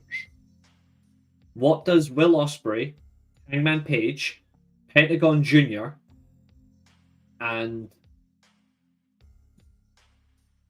who else did I say? There you go. Zodiac has pretty much mentioned it anyway. Age. Copeland is 50 and above. And you're doing a move like that? Nah, it's time to stop. Do you like the superplex and the Falcon Arrow? I don't mind it. I don't mind it at all. I think it's become a... People are saying, oh, people now just work their matches. The superplex at the Falcon Arrow has just become a Seth Rollins match now. It's become such a common combination attack. I actually want to see a little bit of a mix-up. Maybe it's just me, but it's become so consistently now.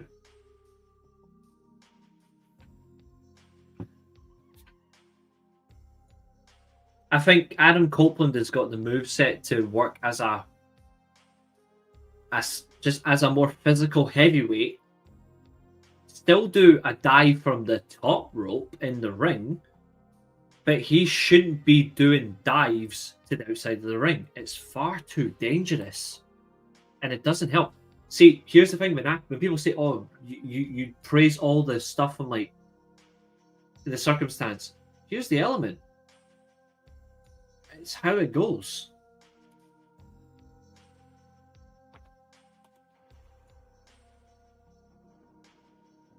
I think this is incorrect. I actually disagree with you.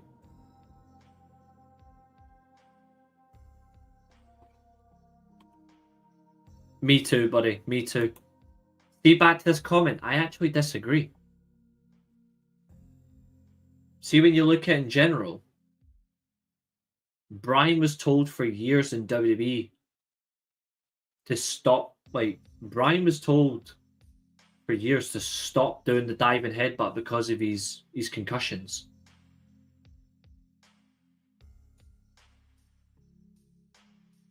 He's been advised many a time to stop this. See, when Brian does the headbutt, that's Bryan Danielson's doing a Bryan Danielson match. This isn't Tony Khan's fault. He's working his match. When a veteran says, oh, I can do it, then they'll go and do it. See, the thing is, Danielson's a great wrestler. He's one of the best ever to do it. But it's his own carelessness. That's his own level of carelessness. The diving headbutt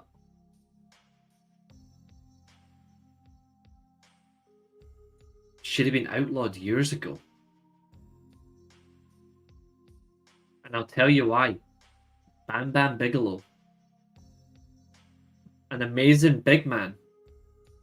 But he did the diving headbutt as well. He was doing just as much harm to himself as well. I think when it comes to the diving headbutt, the worst anyway is Chris Benoit. Chris Benoit is the worst when it comes to the diving headbutt, because Chris Benoit was also advocating for doing it on a steel chair. And he's that, like, see, when you look at who does it differently, Bryan Danielson is landing. I'll remove the comment for 2 seconds. Bryan Danielson lands here.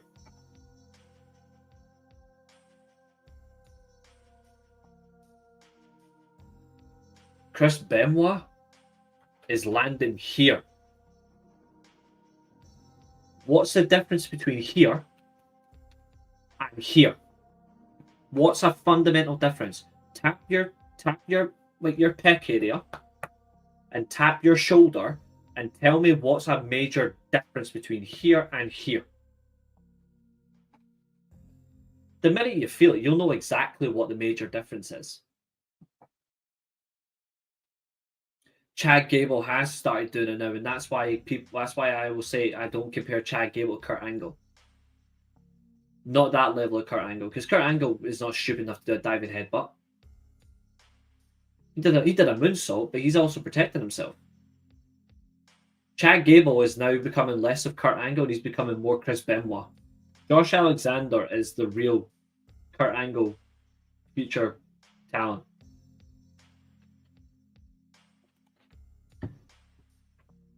His diving headbutt from the ladder in the first Money in the Bank is awful.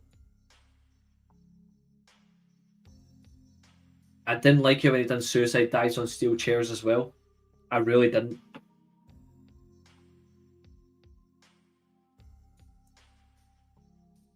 There's some levels of extreme I can't take, and it's because, see, if you don't have a history of concussions, then I'm not going to be as worried or doubtful. But if you've had so many head injuries and concussions, I'm a strong advocate for please don't fucking do that move. Like, please don't do it. I honestly hate it. Yay, boy, it's been a long time, my friend. How are you? But yeah, this is a great counter comment. I like this. Loads of wrestlers see what happens when you do the down headbutt, but they do it anyway. I don't get people who blame Tony Khan. It seems like some wrestlers are a bit dumb. Yeah, they are. They are. That's not the booker's fault. Like, here's a fun fact. I don't particularly think Triple H is a good booker. But here's the thing. He was a booker. He was a booker before Daniel Bryan went and going back to his real name as Bryan Danielson when he left WWE. What move was Daniel Bryan still using when Triple H became booker? Now, before anyone says, well, he wasn't a booker. He was. He may not have been the complete booker, like full control, but he was still the booker. And he was booking specific talent because he had to gain experience booking main roster talent. What move was Daniel Bryan / Bryan Danielson still using when he was booking those matches? Oh, wait. Jack Gallagher is a disgusting human being. I honestly hate the guy.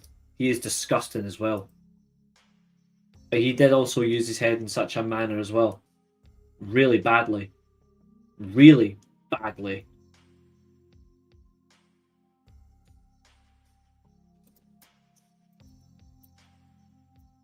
This is a great comment. It's good to see you, my friend. Unlucky about your team getting relegated, though. I feel bad for you. Genuinely, I feel bad for you, my friend. But it's good to see you. It's been a long time.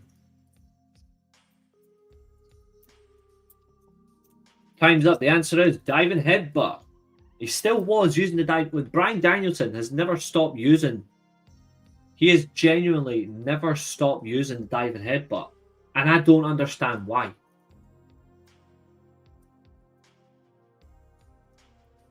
Nah, we're alright, thanks.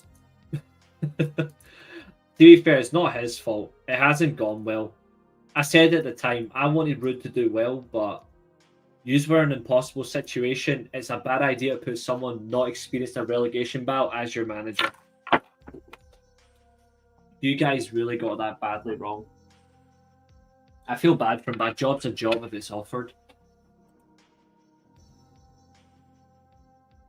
Yeah, that's absolutely his thing. 100%. Like, John Moxley has a lot of say. Him and Tony Khan and John Moxley have a lot of say in this. So does RJ City. But RJ City's also booking the women right now, so he's got a little bit of a leeway. It's John Moxley, RJ City, Tony Khan. But John Moxley has like more of a say because it's obviously his design story. It's not creative control, but he's given all the strong pitches. They're adapting to it. RJ City's done really well with how the women are being booked, which I actually respect a lot. Our main event, like I said, so Claudio and Copeland, good match. Bar the spear, which is a letdown for me. Luckily, it went well, but it's still a letdown. That has to stop. I think it went on a bit too long as well. They went on for about 20 plus minutes. I don't mind long TV matches, but I prefer it if you've got at least some gas in the tank. I don't think Copeland had enough gas in the tank for this match, especially because you've got a title match this Sunday. I feel like it does not help the match. Luckily, you've got other tag teams involved that will be able to absorb some of the match itself, which is okay. Post match,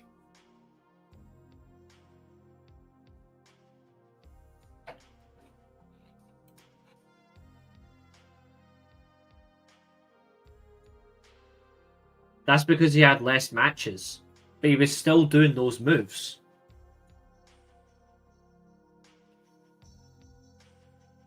Danielson was out with a concussion for 3 years? You'd think the guy would have some common sense. That's something about him I actually critique. I don't think he's got common sense, and that's what hampers him. It takes away from him, which makes no sense as well. But the bicycle knee.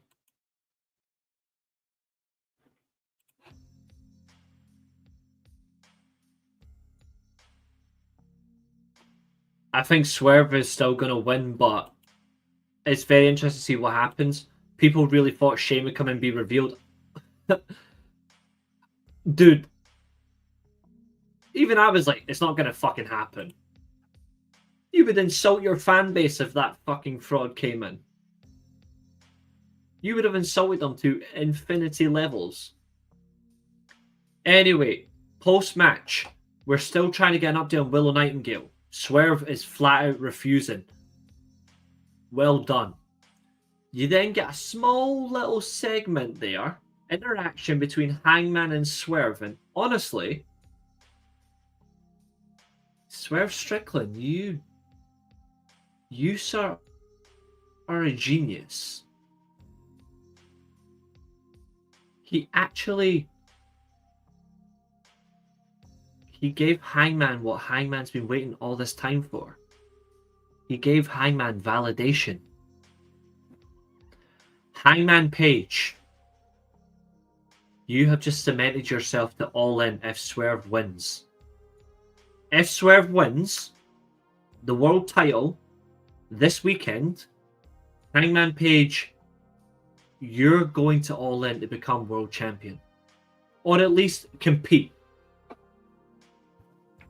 I hope it's an Iron Man match.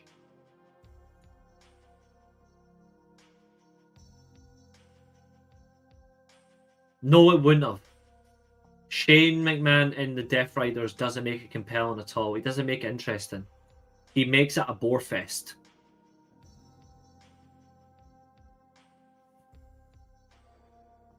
I can see that. We've already had so many title matches between those two as well.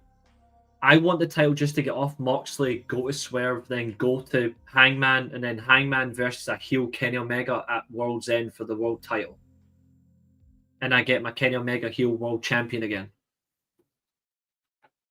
Great validation from Swerve saying actually he was right and it was his own fault for Hangman blowing up that family home. But then Hangman gets brutalized. Swerve gets brutalized by Moxley and the Death Riders. And Marina Shafir shows what I said she didn't have at the very start. Aggression. That aggression by Marina Shafir was missing at the very start of the show. This closing segment was fantastic. You know what makes it even better? Okada versus Omega is going to happen at All In for the international title when they unify the championships. Well, merge them into one. Surely Swerve has to win. Hangman versus Swerve is the biggest match they can do at All In. Plus, I can't survive another 3 months. Me too, fella. Me too. Kota Ibushi's finished, bud, but I love Ibushi, but he's done. I think Kenny will drop it back to. I think Kenny would drop it to Swerve after a good run. Either Kenny drops it to Swerve, or he drops it to Jay White. I'm bringing up the thumbnail one last time before we close the show. Not because of Megan Bain, but that facial expression by Swerve Strickland is one of the best facial reactions and emotional responses he's ever produced.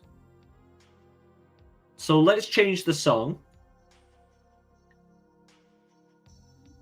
I get where you're coming from, Abu. We're going to change the song, and then we're going to bring up the thumbnail.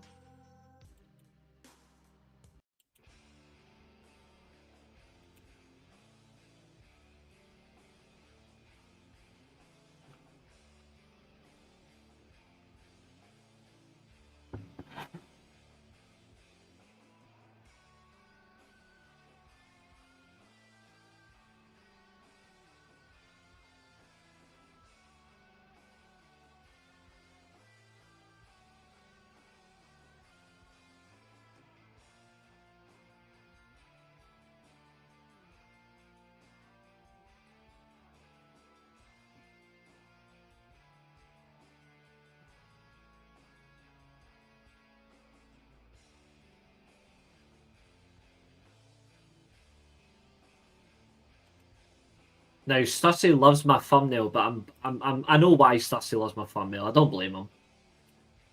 I don't think I'm going to be able to make just because of how late it is. But we could do something different.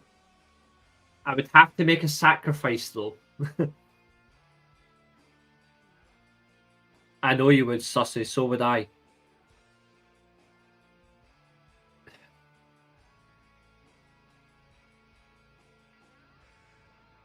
I'm willing to do a watch along, but I would have to do something that I've not done since the G1 watch alongs. That's the only thing. I would have to do it that way. Because obviously I'll have people asleep at that time, and it'll be awkward if I'm on a camera and on a mic when people are sleeping. I would have to do a watch along as a review show, if you get what I mean. So when I did the G1 shows, obviously there when I was working or when I was late in the mornings, so I couldn't watch it at that time because obviously work-wise I've got to be ready for work and I've got to be prepared and good to go. But I would not look at social media. I would do a stream and then I would come back and do a watch along for the G1 show. And you would get my reaction as I'm watching. So if you want me to do a watch along for Dynasty, I have to do it after the show has ended, which would be the day after I'm finished work.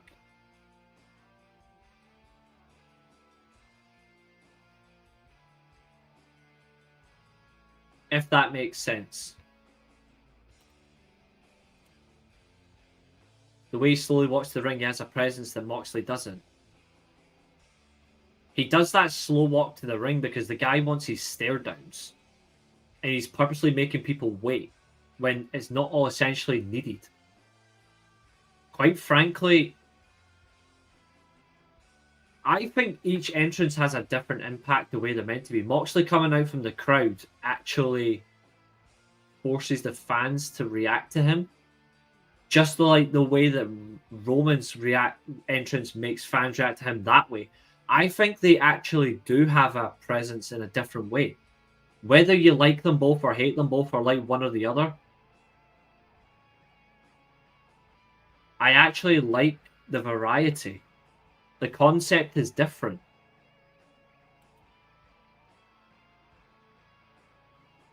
Yeah. Funny that, eh? Let's do it as a... You know what? Let's do it then. Hold on. Engage with your audience is what I've always done. I'm probably the most engaging content creator out there in terms of actually responding to your comments. Sandman had the best entrance coming out to the fans. That's a good shout. That's a great shout. I would also say Edge and Christian.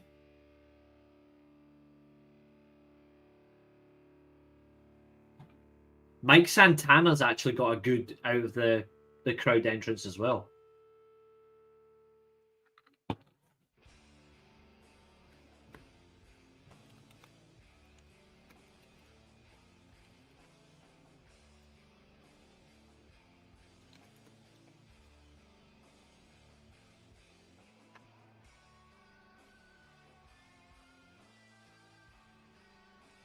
The good thing about it is, whilst we're doing if we do this watch along, we don't need to do a review show because we can review it right there and then. The Shield actually had a way about it. Yeah, that's fair. That's a fair one to say.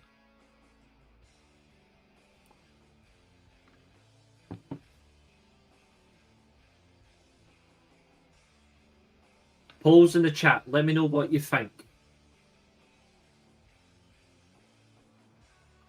We're still going to do the preview show. But do we preview it and then do a watch along and react as we go, where it's actually authentic in that way, or do I just do an actual normal review show? End of the day, I want to make the channel fun. Now, people are going to say, oh, why are you doing a watch along when we've already watched the show? Well, I haven't. So I get to see the reactions that way. I won't be tired. DDP did do it for a while, actually, and it was quite good.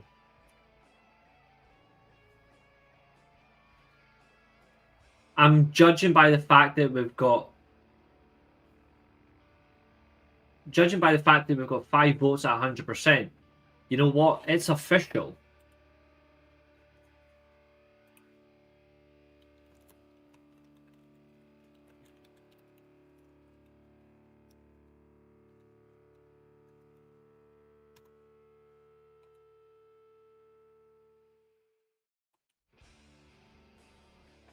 We are official.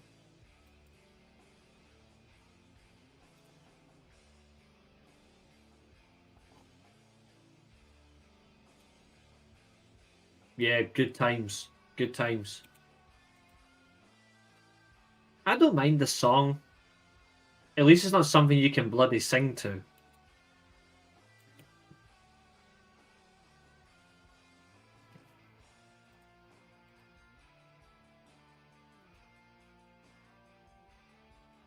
But that reaction to Swerve, his facial expression after the glass, that's 2 main shows with glass on it in the same week. Genuinely didn't expect that. No, I won't be able to physically do it live because my family will be asleep. I am not going to stream from 1 o'clock till 4:30 or whatever it is in the morning. I'm not doing that. I will do it after I finish work. And then that means when I'm watching it, I'll be wide awake. Well, after I finish work, I'll be wide awake, and I can react at the same time as we're reviewing it. So we're doing both. We're doing a watch along and a review at the same time. Similar to what I did when me and Ailey used to do the rematch watch alongs, the rewatches. Me and Ailey would pick a match, we would watch it together, and we would react to it as we did then. We've done plenty of great matches. So yes, we are going to do that level of watch along for Dynasty. So be there, have fun, and we're going to kill back. 2 seconds, just people are messaging me. 1 second.